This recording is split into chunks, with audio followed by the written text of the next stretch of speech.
এবছর সুনামগঞ্জে ৪২৪টি পূজা মণ্ডপে দুর্গোৎসব অনুষ্ঠিত হতে যাচ্ছে। এর মধ্যে সুনামগঞ্জ সীমান্তবর্তী যে উপজেলাগুলা রয়েছে, সেই সব সীমান্তবর্তী উপজেলার মধ্যে আ আ এই ৩৫টি পূজা মণ্ডপে দুর্গাপূজা অনুষ্ঠিত হবে। তো এই যে সীমান্তবর্তী যে ৩৫টি পূজা মণ্ডপ রয়েছে, সেইসব পূজা মণ্ডপে আ পুলিশ এবং আনসার বাহিনীর পাশাপাশি কিন্তু সীমান্তরক্ষী বাহিনী অর্থাৎ বিজিবি কিন্তু টহল দিচ্ছে যেন কোনো প্রকার অপ্রীতিকর ঘটনা না ঘটে।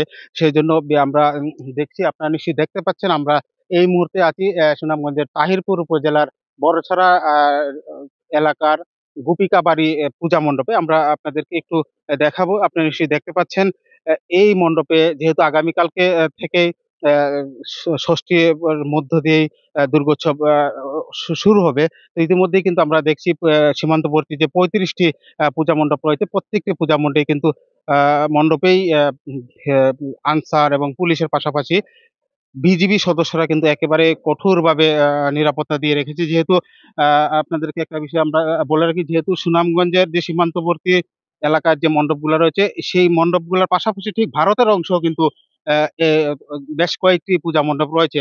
এই আমরা বিগত কয়েক বছর যাবৎ দেখেছি ভারতের সীমান্তের যে পূজা মণ্ডপগুলা রয়েছে, সেইসব পূজা মণ্ডপগুলাতেও কিন্তু আমাদের বাংলাদেশের যে ভক্তরা রয়েছে, তারা কিন্তু যাওয়ার একটি চেষ্টা করে। তো এই বছর যেন সীমান্ত অতিক্রম করে অ্যা উম যারা ভক্তরা রয়েছে, তারা যেন অ না যেতে পারে, সেজন্য বিজিবির পক্ষ থেকে কি ধরনের প্রস্তুতি নেওয়া হচ্ছে, আমরা এখন একটু কথা বলবো সুনামগঞ্জ ২৮ বর্ডার গার্ডের অ্যা ব্যাটালিয়নের অধিনায়ক লেফটেন্যান্ট কর্নেল জাকারিয়া কাদের সাথে। আপনি আমাদেরকে একটু বলবেন, আমরা অন্যান্য সময় দেখে আসছি যে এই সীমান্তবর্তী এলাকার মানুষ চেষ্টা করে যে ওই পারে যে পূজা হচ্ছে, ওই পারে পূজা যাওয়ার জন্য। এতে এবার আপনারা কি ধরনের ব্যবস্থা নিচ্ছেন? আচ্ছা। যেটির কথা বললেন যে অ্যাকচুয়ালি আগে এরকম হতো। আমরা শুনেছি যে আ সীমান্তবর্তী অঞ্চলের মানুষ এই যখন কিনা পূজা হয়, তখন কিছু ক্ষেত্রে তারা আ বাংলাদেশ থেকে ভারতের অভ্যন্তরে আ যেয়ে ওখান থেকে আ পূজা করে তারপর আবার এখানে আসতো।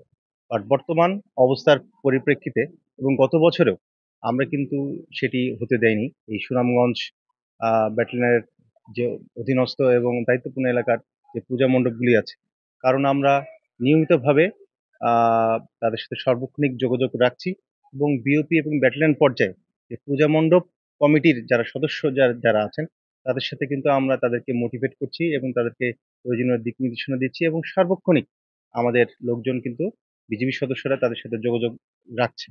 এবং অ্যাকচুয়ালি যেটি আ আমি বর্তমান প্রেক্ষাপট বিবেচনা করে যেটি বুঝতে পারছি, কিন্তু আগে এরকম হলেও বর্তমানে কিন্তু এই যারা কিনা আ হিন্দু ধর্মাবলম্বী যারা আছেন, সবচেয়ে বড় ধর্মীয় উৎসব শারদীয় দুর্গাপূজা পালনের জন্য যারা দায়িত্বপ্রাপ্ত ব্যক্তিবর্গ যারা আছেন, তারা কিন্তু এই ব্যাপারে অনেক কনসার্ন। কারণ তাদের সাথে আমরা কথা বলেছি এবং তারাও চাচ্ছেন যেন এই ধরনের কোনো অনাকাঙ্ক্ষিত ঘটনা সীমান্তে যেন না ঘটুক এবং এই পূজা উৎসব চলাকালীন মুহূর্তে কোনো ধরনের যেন বিশৃঙ্খলা না ঘটুক। যেমনটা শুনছিলেন, আ আ আসলে সীমান্তের বর্তী যে পূজা মণ্ডপগুলা রয়েছে, সেই পূজা মণ্ডপের যে সভাপতি, সাধারণ সম্পাদকরা রয়েছে, তাদের সাথে আমরা কথা বলেছি। তারাও বলেছেন এইবার যেন ভারত সীমান্তের যে কাছাকাছি যে পূজা মণ্ডপগুলা রয়েছে, অর্থাৎ ভারতের অংশে যে পূজা মণ্ডপগুলা রয়েছে, সেইসব পূজা মণ্ডপে যেন ভক্তরা না যেতে পারে। তারাও কিন্তু বিজিবির পাশাপাশি তারাও কিন্তু এরকম অ্যা সচেতনামূলক কার্যক্রম হাতে নিয়েছে। তো এই ছিল সুনামগঞ্জ থেকে সীমান্তবর্তী পূজা মণ্ডপের সর্বশেষ খবরাখবর।